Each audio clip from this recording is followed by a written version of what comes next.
Vamos lá começar. Bom, estamos aqui com o mestre, né? Fazendo mais um aqui com o pessoal meu. E hoje o mestre vai falar um pouco da história dele, vamos conversar um pouco de capoeira. E, bom, ao decorrer da filmagem, quem o pessoal que vai assistir que vai saber. Bom, mestre.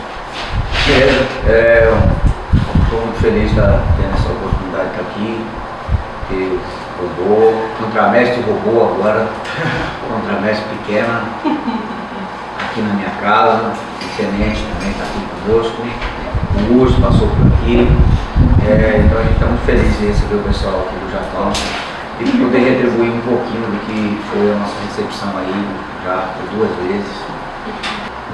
Então, o nosso evento aqui em Solteira, nós tivemos o Festival da Ladainha e o evento já foi sendo simultâneo. Ao tempo que nós tínhamos o festival, já estamos fazendo o batismo das crianças, a graduação das crianças e gravando também, fazendo a gravação. Vai ser lançado aí um CD, né? Do ano que vem, nós vamos lançar o primeiro CD Fiquei feliz porque o evento praticamente transcorreu inteirinho com as músicas, né, as ladainhas todas inéditas, realizadas pelo nosso pessoal, pelos nossos integrantes aqui. A gente ficou muito feliz e quando a gente começou, o que a gente pensou, talvez não dimensionava que ia chegar a esse ponto. Eu iniciei capoeira com 14 anos de idade. Inspirado pelas histórias que meu avô contava, embora ele não era capoeirista, ele nasceu na Bahia, era baiano. E posteriormente eu via a propaganda do Jeans Westop na televisão e isso me chamava a atenção. E quando eu vi capoeira pela primeira vez, ao vivo mesmo, eu descobri mesmo que era aquilo que eu queria para minha vida.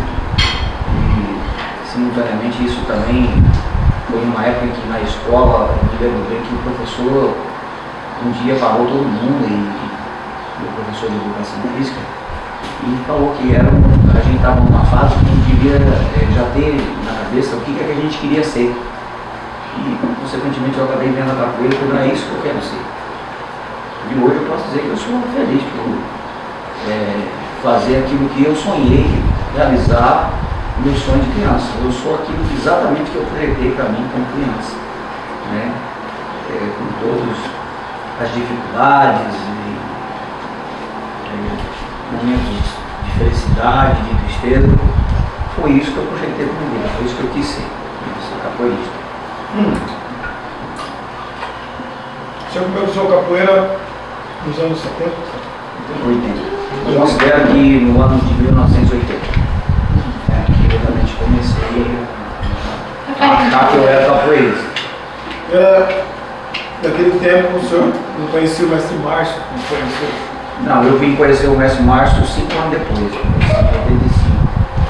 Fala dessa trajetória para conhecer o mestre Márcio e quem foi o mestre Márcio? Então, na realidade eu me lembro também que eu comprei um livro do Nestor Capoeira, que dizia assim, Manual do Jogador de Capoeira. E tinha uma parte do livro em que ele falava que não importava, se você queria ser capoeira, você treinasse com quem, onde estivesse, com qualquer um, do jeito que tivesse a oportunidade de treinar. E foi isso que eu fiz.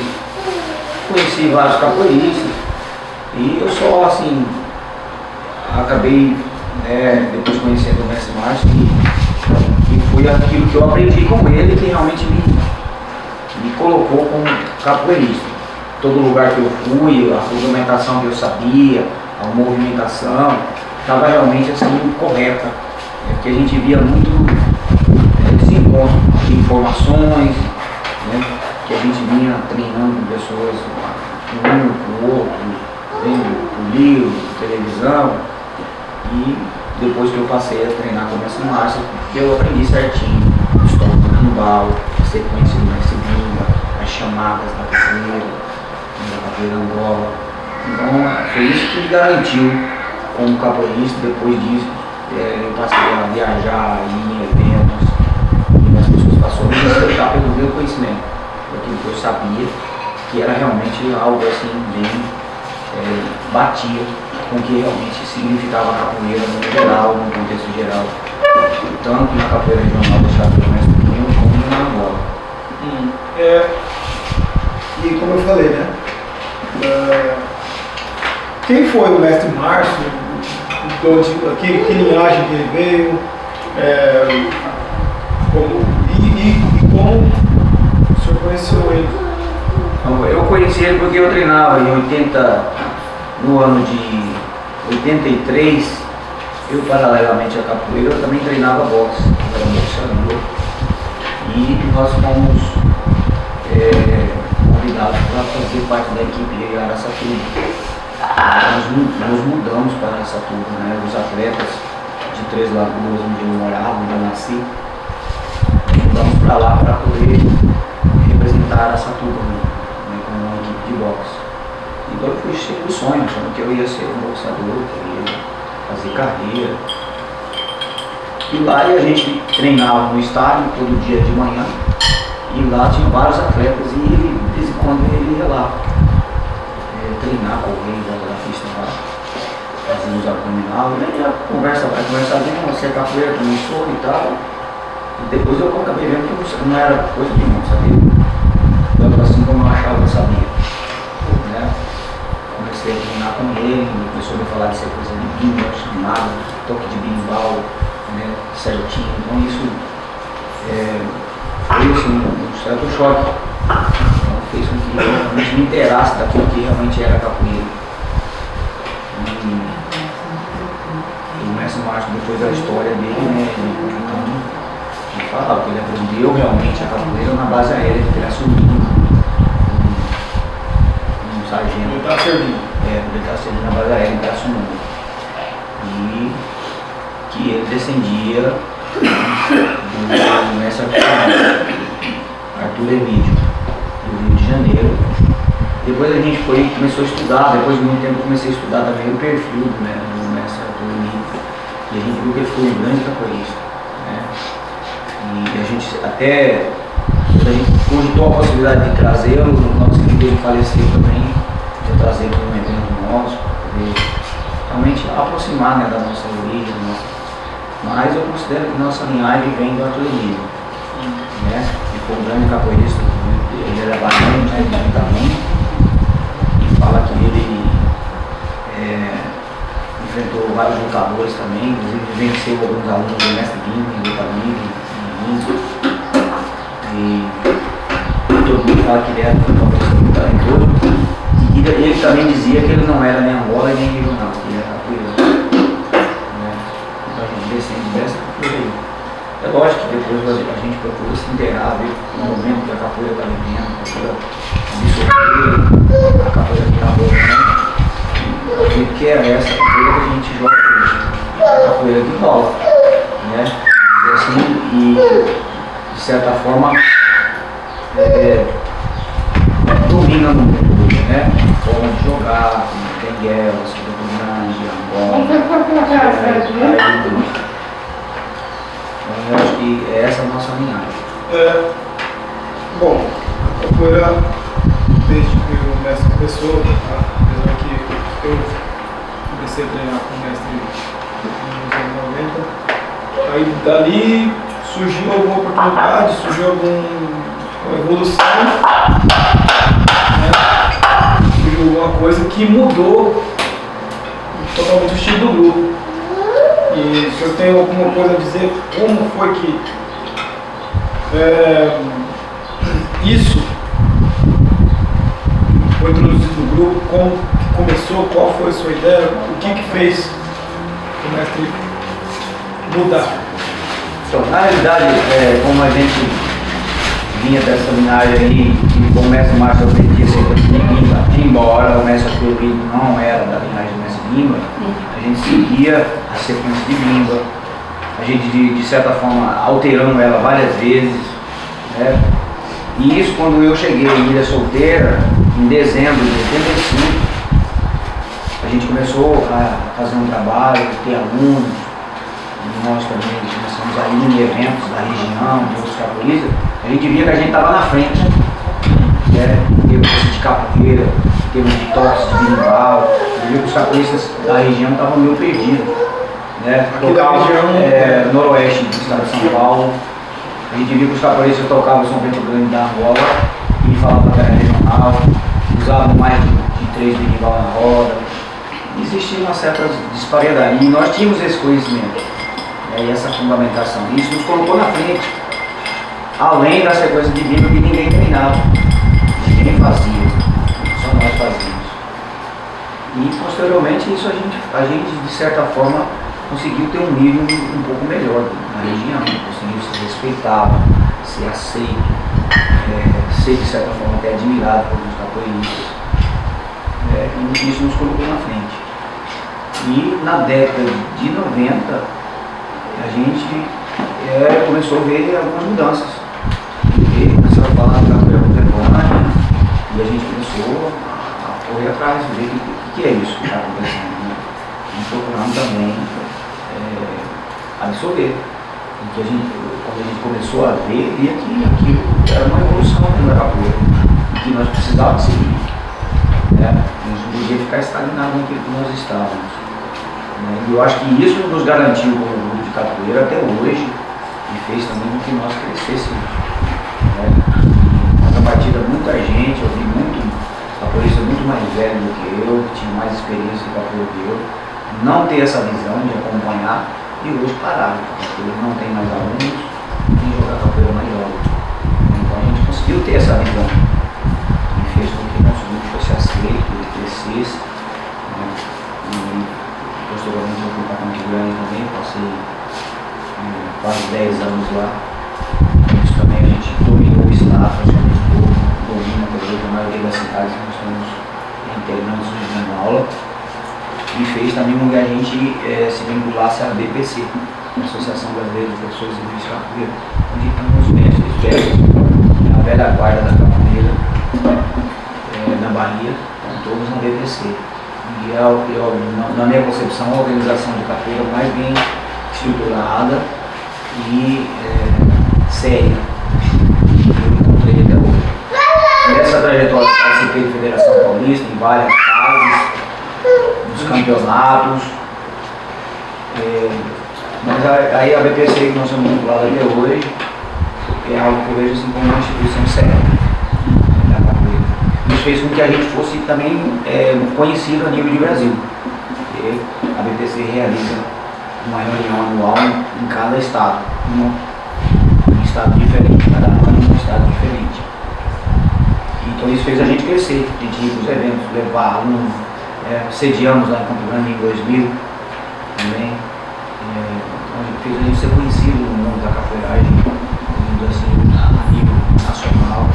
E posteriormente internacional também. Como você estava falando, a questão do instrumento, algumas coisas mudaram. Hoje em dia, eu lembro que eu comecei a treinar, nós usávamos cordões, depois de um tempo a gente começou a usar corda. E hoje em dia cada grupo tem sua graduação. E gostaria que o mestre falasse um pouco da graduação do grupo. Então, como a gente começou o trabalho aqui, a gente, desde que eu comecei a treinar, eu só conhecia a graduação, que seria a graduação da cor da bandeira, que é a primeira graduação lá, verde, amarelo, amarelo, azul, o cordão trançado, aí mestre primeiro grau, verde branco, segundo grau, amarelo branco, azul branco, quarto grau e o cordão branco. A gente seguiu isso muito tempo, usou os cordões de linha, trançada.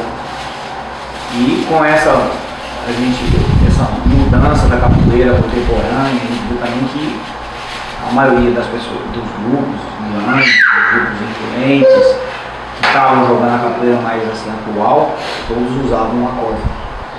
E quando nós nos vinculamos à BPC, a BPC também usava corda. E tinha uma graduação diferente também. Então nós nos vinculamos à BPC, adotamos acordes e também passamos a usar mudamos a graduação também, passamos a usar a graduação da ABPC. Né? Então isso foi a trajetória que fez nós usarmos o CORDA. A ABPC obrigava todos os grupos filiados, os mestres filiados, a usar a graduação dela. Aí, por conta disso, muita gente não entrava na ABPC porque não queria abrir mão da sua graduação. E, posteriormente, a ABPC aboliu a graduação e não faz essa exigência mais, que ninguém usa. E aí nós tivemos a ideia de ter a nossa própria graduação, que já estava bastante grande, e nós criamos a nossa própria graduação baseada nas cores do 5 continentes, verde, amarelo, azul, verde, simbolizando a união dos povos do dono da capoeira. E aí nós criamos a nossa própria graduação, com algumas transformações depois, posteriormente, até chegar no que nós estamos vendo hoje, que é dentro dessa fundamentação. E, assim, como o mestre falou que muitos utilizavam, não tinha um padrão de... Muitos grupos não tinham um padrão da bateria, né? Ou muita gente que fala que é orquestra, né? Tem aquele muitos que falam que você pode falar que é a bateria, sim, a orquestra, mas tudo bem. A nossa bateria, o senhor poderia especificar qual que é para quem está vendo, né? Onde que fica berimbau, pandeiro, atabaque, bunga, qual que é o comando, o ritmo? Até hoje a gente vê assim, há uma diversidade em relação a isso também, é critério de cada um. Ninguém pode dizer que é realmente assim ou deixa de ser assim. Nós sabemos que a capoeira regional, tradicional, é um berimbau e 2 pandeiros. É assim que minha estuda deixou. Então quem segue a capoeira regional tradicional é essa, a formação. Né? Infelizmente a gente vê também alguma disparidade. Alguns usam essa formação e colocam no atabaque, mas também não aceitava atabaque na bateria. Em relação à bateria, né? Ninguém pode assim, dizer especificamente que tem que ser ou deixar de ser. Podemos dizer apenas que o mestre Binga tinha a sua formação, que era um berimbau 2 pandeiros. Dia de festa diz que ele colocava 2 berimbau. Não utilizava atabaque. E Angola também é uma coisa assim, não tem um padrão, porque são escolas diferentes, de linhagens diferentes da própria capoeira Angola. Não tem também uma formação padrão de como que é. Só sabemos que a maioria tem os 3 berimbaus, tem os 2 pandeiros, tem um atabaque pequeno, né? A bateria normalmente é sentada. Aí em relação à formação, às vezes altera de uma escola para outra, questão de bunga de um lado, quem comanda é o bunga, tem algumas escolas que quem comanda é o violinho. Né? E assim, na nossa escola, aí eu sempre, eu sabia já dessa questão de formação, né, desde quando eu tive contato com essa máquina, eu já tinha isso. Mas quando eu vim para a região nossa aqui, os capoeiristas não tinham isso. Muitas vezes colocavam 4 berimbau. Se ninguém ligava, ninguém falava nada, eu também nunca questionei, nem falei nada, embora eu sabia. Né? E chegou a acontecer em alguns eventos nossos, isso acontecer também. Até porque a gente dependia ainda de outros professores, de outros mestres, e nós estávamos começando e só era eu e o mestre Pavá. Bom lembrar também do mestre Pavá, que a gente começou o grupo de memória junto, então não é só mérito meu também, vamos lembrar o nome dele também, que é uma pessoa importante também no grupo. Hoje não está atuando na capoeira, mas é uma pessoa, eu tenho uma grande estima, né, o grupo, o pessoal mais velho, principalmente, que conheceu, tem uma estima muito grande comigo, um caminho de expressão. Mas enfim, voltando à bateria, quando nós vimos todas as transformações, nós passamos a ter nossa própria graduação, a gente também quis ter o nosso padrão. E nós fizemos um estudo para ver qual era o padrão mais adequado e adotamos esse que nós utilizamos, que é utilizado pelos grupos maiores também.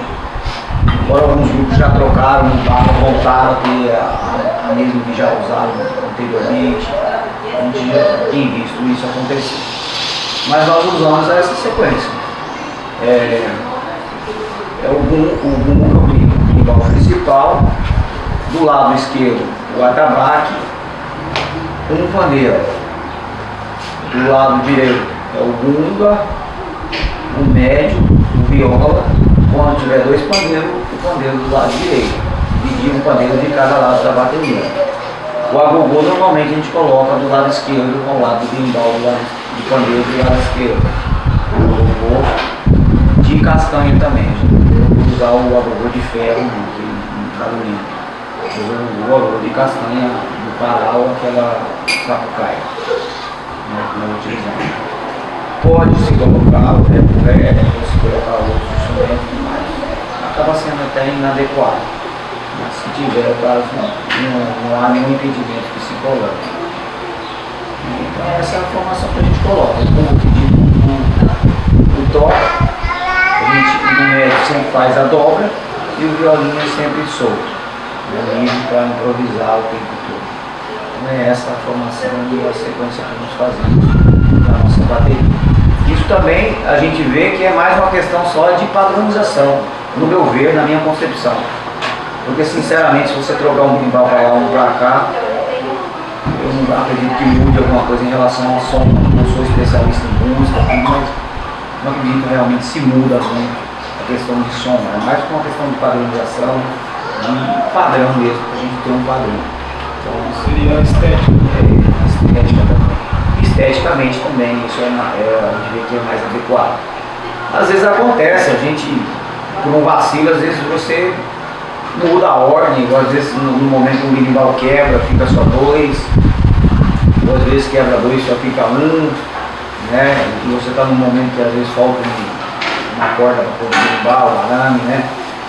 E isso acaba vazando uma foto, um vídeo, às vezes inadequado, né? E às vezes pode surgir uma dúvida, né? Mas o padrão é esse. E questão de, que nem o mestre falou, que o gunga dita o ritmo e o gunga que sai também. Isso, começa, ele dita o ritmo e ele começa. A roda sai. O pé do berimbau, a saída do jogo é sempre no pé do gunga. Normalmente o gunga fica na mão do capoeirista mais graduado e que domine, né, essa parte de ritmo e de canto. Então essa questão também é muito polêmica, porque às vezes as pessoas falam assim, o gunga tem que ficar na mão do mestre, né? A gente não é um exímio cantador não, a gente canta a qualquer lugar. Mas muitas vezes você tem um contramestre, um professor que canta muito melhor que a gente, então é muito melhor que fique na mão dele, que ele leve e cante, leve uma música boa, que tenha o dom para isso, do que ficar na mão do mestre. Às vezes põe na mão do mestre que canta mal, e a roda acaba não tendo na chefe, não só porque o mundo tem que ficar na mão do mestre. Mas normalmente é um capoeirista mais graduado que domine, né, bem essa parte de ritmo, já que o gunga dita a norma do jogo. Então geralmente esse berimbau tem que sempre ser passado na mão de alguém que domine aquilo. Não vai passar para um aluno que domine, nem na mão de um professor que canta mal, né, que precisa ainda também se aperfeiçoar, poder realmente segurar aquilo ali. Tem a capacidade de segurar aquele ritmo, ditar a norma do jogo e segurar o axé da roda, né, a animação da roda.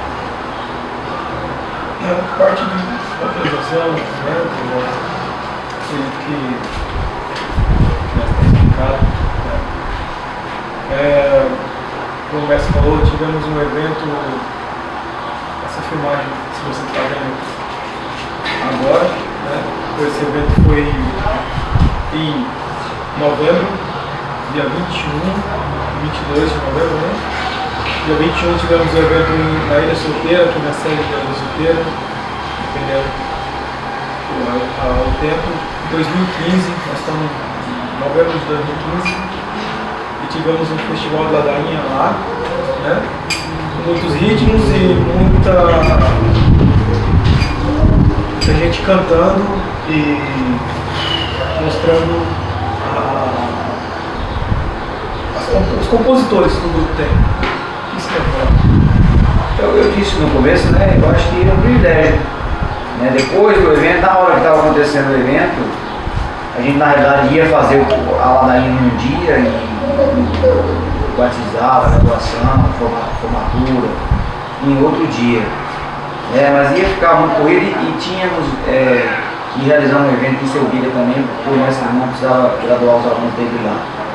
Então a gente optou por fazer um dia só em solteiro, um dia lá em Sevilha, e fizemos o Festival Ladainha simultâneo a uma graduação. E ainda gravando. Então na hora eu nem visualizei muito isso não. Foi tudo muito bonito, muito animado, mas depois que eu cheguei na minha casa eu estava refletindo. Eu sempre faço uma reflexão do meu dia, na hora de descansar, de voltar, e falei, puxa vida, o que a gente fez aqui hoje, no caso do dia 21, é algo que não é para qualquer grupo não. Nós fizemos o evento inteiro com músicas inéditas. Foram raros momentos que nós cantamos alguma música de outros compositores, de outros grupos, músicas de domínio popular. Foram raros momentos no evento, só quando tinha um intervalo, que parava para corrigir alguma coisa, gravação, passar a música, alguma coisa assim, que cantou-se outras músicas. Mas o evento em si foi todo realizado com ladainhas inéditas, ladainhas que inclusive eu não conhecia. E isso só quem conhecia eram os autores, os compositores, os autores das músicas, das ladainhas. Eu falei, puxa vida, que bacana. E músicas boas, eu que tive que julgar, foi muito difícil para mim decidir qual que eram as melhores. Muito difícil mesmo decidir. Acho que se eu tivesse decidido diferente, eu não teria como ninguém falar que foi injustiça, porque as músicas foram muito boas. Eu não sei, até porque eu não conheço a qualidade do estúdio que gravou com nós, fez a gravação. Ela vai ser o CD aí? Nós vamos lançar o CD para saber. Então, se a qualidade de gravação foi boa, se o estúdio tem uma boa qualidade, conseguimos mixar tudo, fazer um trabalho a gravação, nós vamos ter um CD maravilhoso, músicas bonitas, gols bem respondido, um ritmo bem tocado. Então eu fiquei muito feliz mesmo. Eu quero parabenizar todos os nossos integrantes que comporam. Lembrando também, eu contei depois, pela lista e pela entrega de camiseta, nós tivemos a participação de 60 professores, de estagiário a mestre, todos do nosso grupo, todos do grupo Memória, 60 profissionais da capoeira. Então isso também é um privilégio. Nós fizemos um festival Ladainha, um evento inédito, com músicas inéditas, tudo feito e gravado, composto pelo nosso pessoal. O único capoeirista não era do nosso grupo que participou foi o mestre Ron, que é do grupo Raiz da Vila Nova de Santos, foi o único capoeirista de outro grupo. E isso, esses 60 alunos, 60 integrantes. Não que o batizado estava fechado.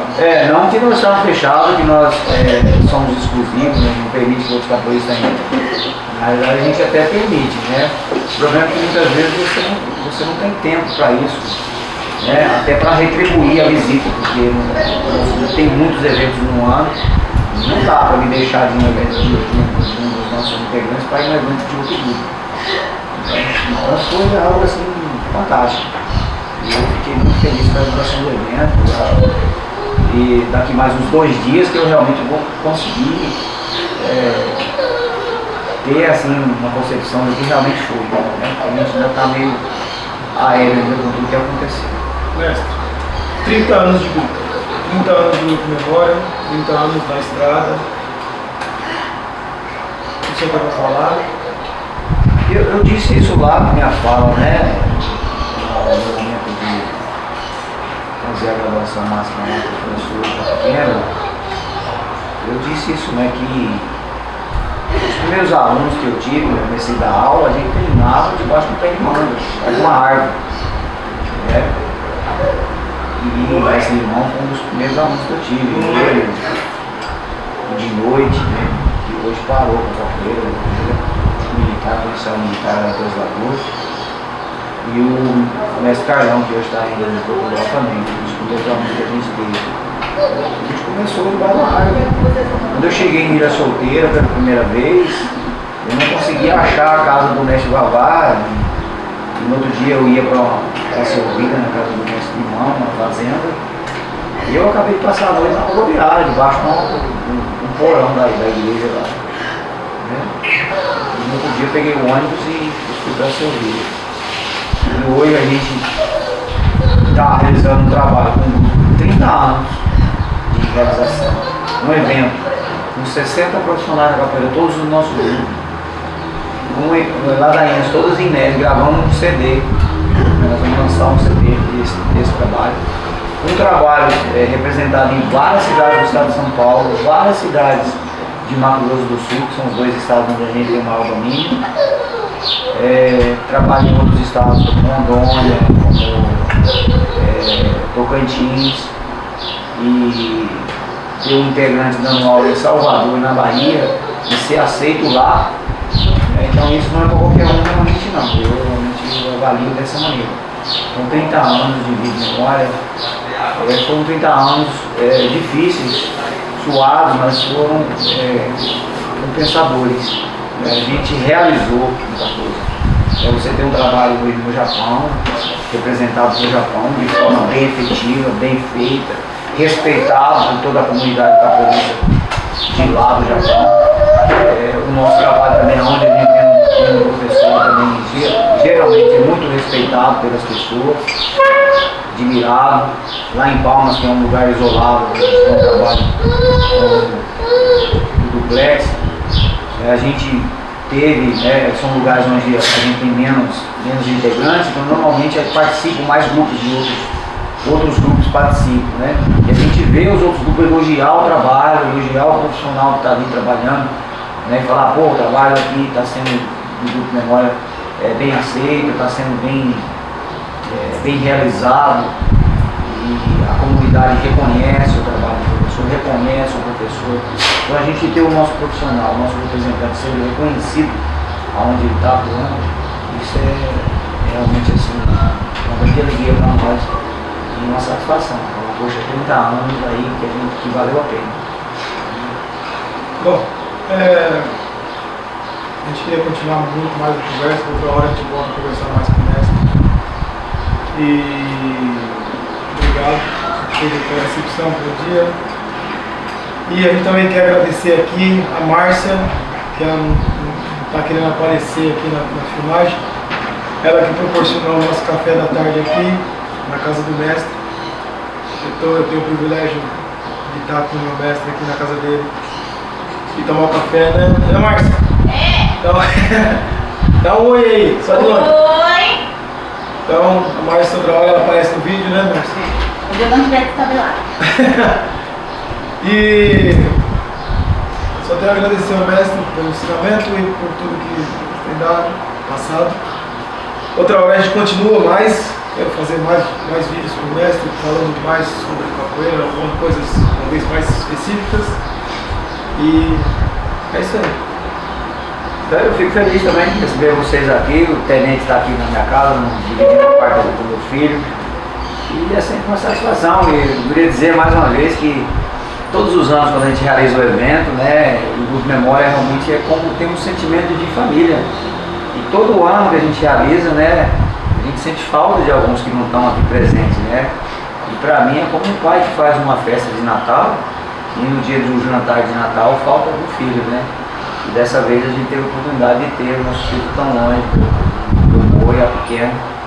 Infelizmente os alunos lá do Japão, né, não puderam vir todos. A gente espera que da próxima vez possam vir, se organizem. E a gente gostaria muito de estar aqui, todo mundo junto, né, realizar isso tudo junto, fazer uma festa todo ano, todo mundo junto.